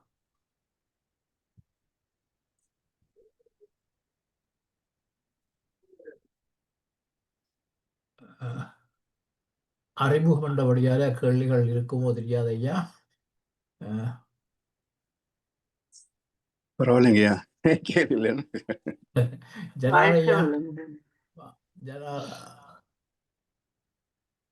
அந்த அம்மா பேசட்டு, நான் பிறகு கேட்கிறேன். அவங்க ராதாம்மா பேசுறாவ யாரோ சொன்னாங்க, அவங்க ஐயா இப்ப எனக்கு கேள்வி வந்தது இப்ப எங்கன்ட்டு சொல்லி சொன்னா இப்ப குருவோட விதண்டாவாதம் செய்யறதுக்கு இல்ல. ஆனா நாங்க இந்த சமயத்தில இருந்தே வளர்ந்து வந்த நாங்க, அதனால எனக்கு இந்த கேள்வி வருகுது. இப்ப கிறிஸ்தவ சமயத்தை எல்லாம் நாங்க பெருமையா சொல்றோம், பைபிள் படிக்கிறாங்க, அங்க போறாங்க, அது செய்கிறாங்கண்டு. ஆனா இந்து ம் சமயத்துல கூட இப்ப கோயில் இதுகள் நடக்கிறீங்களே, இப்ப அவங்க இந்த புராண கதைகள் மூலம் இப்ப சினம் தவிக்கிறது இல்லாட்டி பாவம் செய்யறது வந்தால் என்ன என்ன தண்டனைகள் கிடைக்கக்கூடும்ன்றதை பற்றியோ எல்லாம் சொல்றாங்க. இப்ப கிருபானந்த வாரியாரோட ஐயாவோட பிரசங்கங்கள் நிறைய கூட இருந்திருக்குது சமயத்தை பற்றி சொல்றதுக்கு. ம் சுவிசியம் ஐயா கூட கொஞ்சம் ஸ்பீச்சஸ் கொடுக்குறாரு சமயத்தோடையும் விஞ்ஞானத்தோடையும் சேர்த்து. அந்த ம் அந்த பிரபஞ்ச இது சுத்தி ஆடிக்கொண்டிருந்தது, அதுதான் சிவம் என்றது சக்தி என்றது என்ற மாதிரி எல்லாம் கேட்டிருக்கிறோம். ம் இன்னும் இந்த மிருகங்கள் சில வழி அறிவுள்ளது, அது புராண கதைகள் தான். ஆனா அதுவும் தத்துவம் உண்டா வருமோ எனக்கு தெரியாது.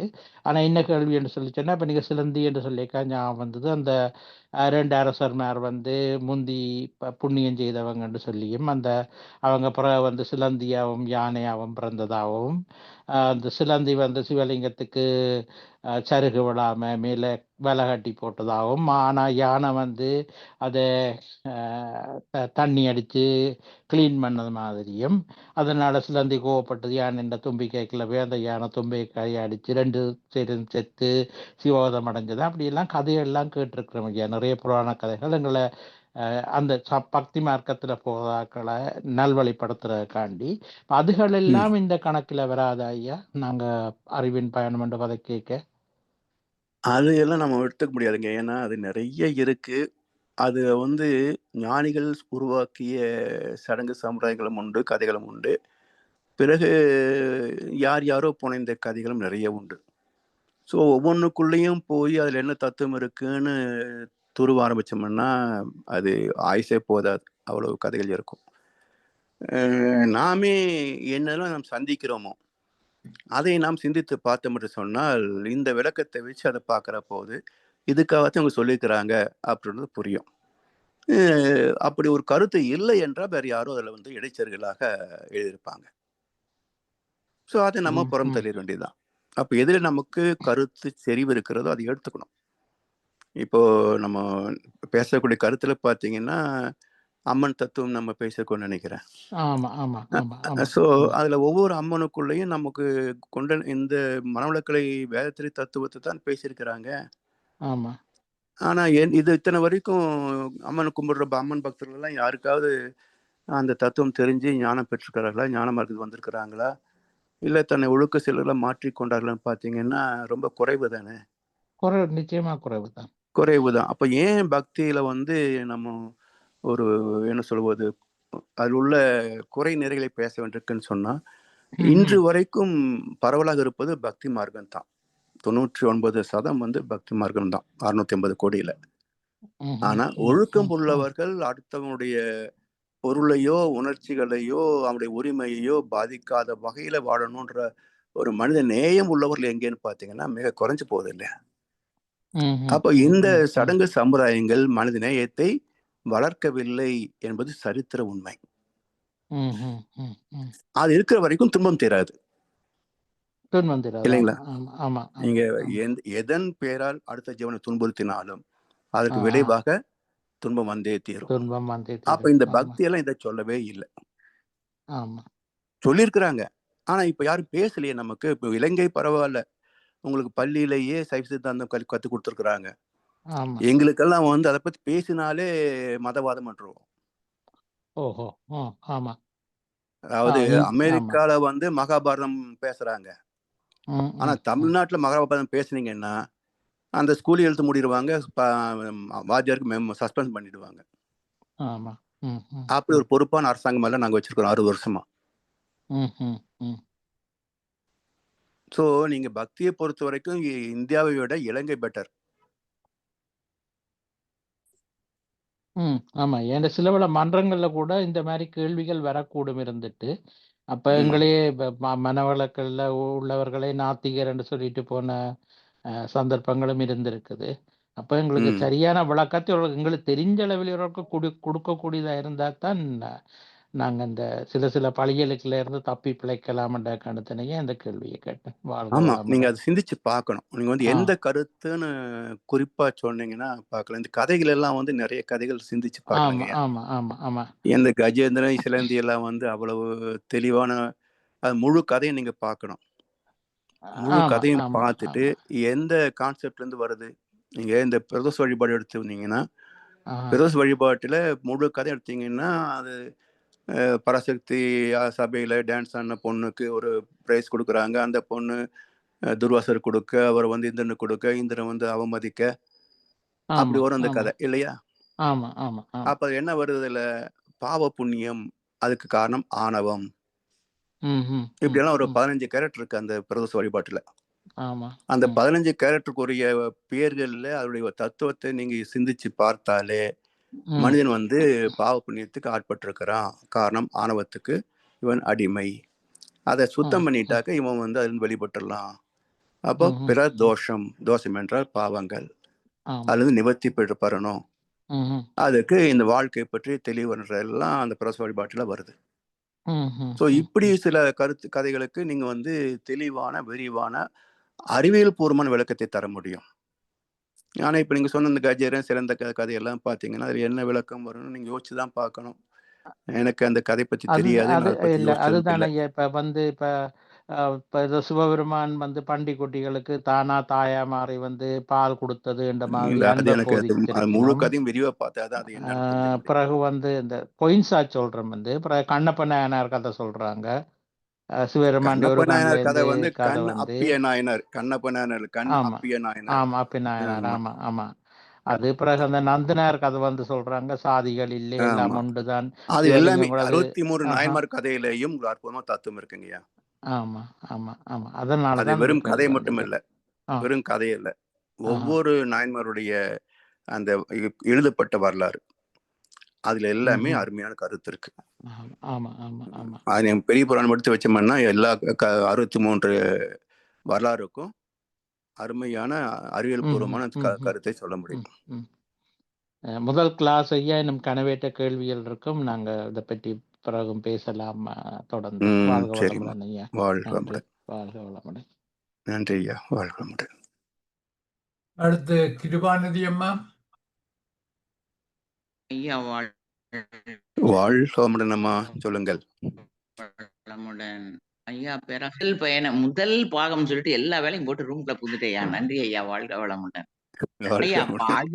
அடிமுடி காணாத அளவுனா, இது அடிக்கடி நான் பெரியவங்க சொல்ல கேட்டிருக்கேன். அடியும் தெரியாது, முடியும் தெரியாது. உனக்கு என்ன இவ்வளவு ஆணவம் ஆமா, அப்படிம்பாங்க ஐயா. எனக்கு இன்னைக்கு தான் ஆமா, புரியுது. அடியும் தெரியாது, முடியும் தெரியாது. உனக்கு எதுக்கு ஆணவம்னு எங்க அம்மா அடிக்கடி கேட்பாங்க. இப்ப அடி ஆமா. முடினா இது சுத்த வெளின்னு வச்சுக்கலாமா ஐயா? எப்படி எனக்கு நீங்க சொன்னது அது அந்த இடத்துல நான் அதாவது அண்டர்ஸ்டாண்ட் துவக்கம், முடிவு. இப்போ சுத்தலின் துவக்கம் எங்க? இறைத்துகள். ஆ. முடிவு எங்க? இறைத்துகள். 2க்கு மூலம் எது? சுத்தவெளி. அது அறிகிற போது ஆணவம் இருக்காது. ஓ! இறைவனை அறிந்து விட்டால் அந்த ஞானத்தில் ம். ஆணவம் இருக்காது. ஆணவம் அற்ற நிலையே ஞானம். நன்றி ஐயா. இன்னொன்னுயா, இப்ப இந்த ம், வீட்லயோ இறந்தவர்களுடைய ஃபோட்டோவ வடக்கு திசை பார்த்து வைப்பாங்க. எங்க வீட்லலாம் அது ரொம்ப மெயினா பார்ப்பாங்க. இன்னொன்னு குரு ம், படங்கள குரு ப இப்ப குரு குருவுடைய இதுகள தெற்கு நோக்கி வைப்பாங்க. அது ம். அதாவது எப்படின்னா, நம்ம ரமண மகரிஷி இந்த மாரி ஆளுங்கள ஆமா, எங்க அப்பா அத மெனக்கெட்டு செய்வாங்க. அதாவது சிவன் அப்படி கிடையாது. வப்பாங்க. ஆமா, இப்ப இந்த வடக்கு திசைங்கிறது ரொம்ப நல்ல திசையா? ஏன்னா படுக்கக்கூடாதுங்கிறாங்க, தலைய வைக்கக்கூடாதுங்கிறாங்க. அப்புறம் அந்த வாஸ்து பார்க்கையில அந்த வடக்கு திசைக்கு ஒரு முக்கியத்துவம் குடுக்குறாங்க. அது எப்படி அந்த ஆமா. வடக்குக்கு என்னய்யா அப்படி ஸ்பெஷலா? அதாவது இல்ல இது நீங்க அ, வடக்கு பார்த்த வீட்டுக்கு ஒரு மகிமை இருக்குமா? அ. அதாவது வடக்கு திசை என்பது ஞான பாதை. ஓ! ஞானத்தை நோக்கிய திசை வடதிசை.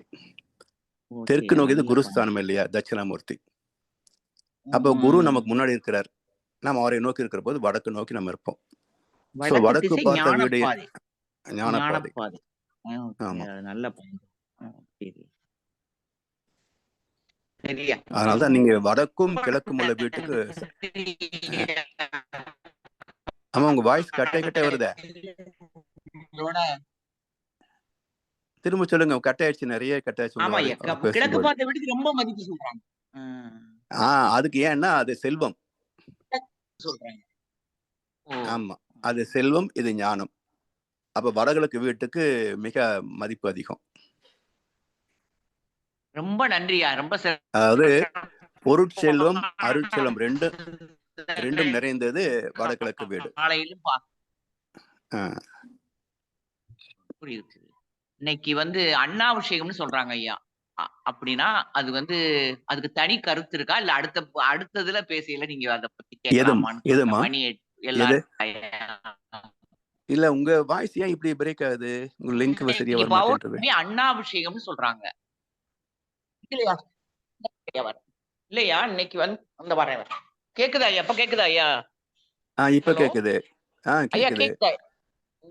நான் காலையில இங்க எல்லாம் வேலை செய்யறாங்கன்னு ரூம்ல இல்லையா? இன்னைக்கு வந்து ஐப்பசி பௌர்ணமிக்கு தனி மதிப்பு கொடுத்த அண்ணாபிஷேகம்னு சொல்றாங்க. அது ஏன்னு கேட்டேன்.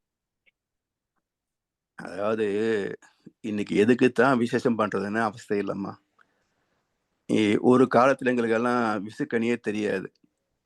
இப்போ விசுக்கணிக்கு இங்க தமிழ்நாட்டுல பாத்தீங்கன்னா மிக சிறப்பான வியாபாரம், கோயில் வழிபாடு எல்லாம் இருக்குது. விசுக்கணி கேரளா பண்டிகை. இங்க எதுக்கு?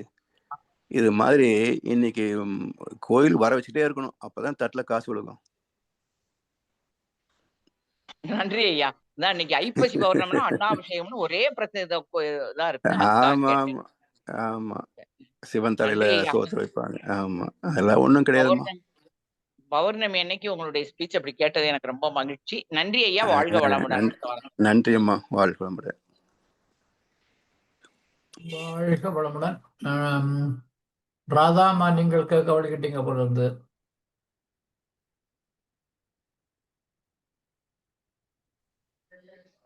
வாழ்க வளமுடன் ஐயா.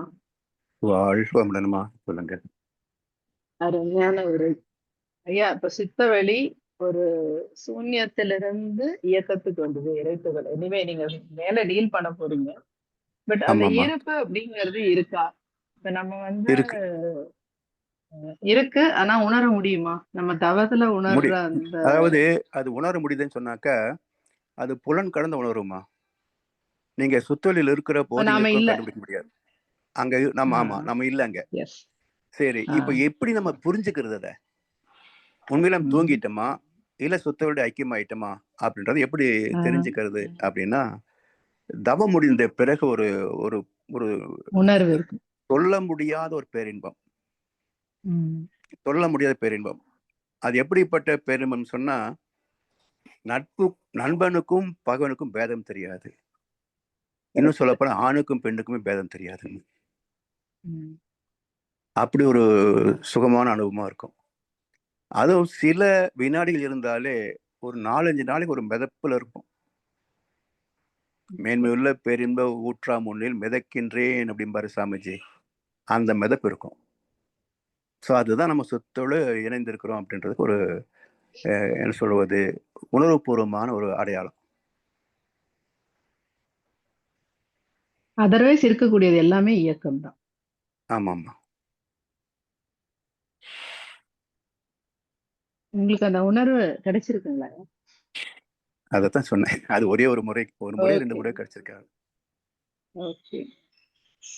ஒரு ஆழ்ந்த உறக்கத்திலிருந்து எழுந்தா ஒரு அந்த உணர்வு இருக்கிற மாதிரி. ஆமா. அதை விட உயர்ந்த உணர்வு. ஆனா அந்த ஆழ்ந்த உறக்கத்துல வந்து எழுந்திருக்கும் போது ஒரு புத்துணர்ச்சி மட்டும்தான் இருக்கும். ஆனா இதுல வந்து ஒரு எக்ஸ்டசி இருக்கும். Okay okay. அது தொடரல இன்னும். ஓகேங்கய்யா. அது தொடர்றது ரொம்ப அதுல என்னன்னா, நம்ம வந்து வகுப்பெடுக்கிறத ஒரு புண்ணியம் வச்சுக்கல. இப்ப இது மாதிரி கேள்வி சொல்லணும் இல்லையா? அதனால இறைவனே வந்து எனக்கு தகுதி இருக்கோ இல்லையோ, அவன் இந்த அளவு இருக்கு, யாரோ கேட்ட சொல்லுன்ற மாதிரி சொல்லி ஒரு அனுபவத்தை கொடுத்துருவார். நன்றிங்க. அதான் அது நம்ம தகுதி உள்ளவனா இருந்தா அதை நம்ம நிலைப்படுத்தணும் இல்லைங்களா? அது முடியல. இந்த அனுபவம் நீங்க இந்த அனுபவம் நீங்க சொல்லலன்னா அதுதான் அந்த அனுபவம்னே நமக்கு தெரியாது இல்லைங்களா? அதுக்காகத்தான் இறைவன் தந்த ஒரு வாய்ப்புன்றதை எடுத்துக்கணும். குரு தந்த வாய்ப்பு தான் அது. ஏன்னா 1 2 33 வருஷத்துல அது மாதிரி நான் ஃபீல் பண்ணது ஒரு தடவையோ 2 தடவையோ தான். ஓகே. நன்றிகள். வாழ்க வளமுடன். நன்றி. வாழ்க வளமுடன். வாழ்க வளமுடன். நன்றிகள் ஐயா. நன்றி ஐயா. வாழ்க வளமுடன். வளமுடன். நாங்கள் இத்துடன் இன்றைய இந்த கேள்வி பதில் பகுதியை நிறைவு செய்வோம். ஓகே. வாழ்க வளமுடன். இதுவரை நேரமும் எங்கும் நுழைந்த அறிவின் பயணம் என்ற இந்த சிறப்பான தலைப்பிலே இன்றைய சிந்தனையுரையை நமக்கு வழங்கிய முதல்நிலை பேராசிரியர் பழனிசாமி ஐயாவுக்கு நாம் நமது நன்றிகளை தெரிவிப்பதோடு ஐயாவை எல்லோருமாக சேர்ந்து வாழ்த்துவோம். பேராசிரியர் பழனிசாமி ஐயா வாழ்க வளமுடன். வளமுடன். அவரது உடல் நலம், மனவளம், பொருளாதார வளம், வாழ்க வளமுடன். வளமுடன். அவர்தம் அன்பு குடும்பம், வாழ்க வளமுடன். வளமுடன். அவரது வேதாத்திரிய தொண்டு, வாழ்க வாழ்க வளமுடன். வளமுடன்.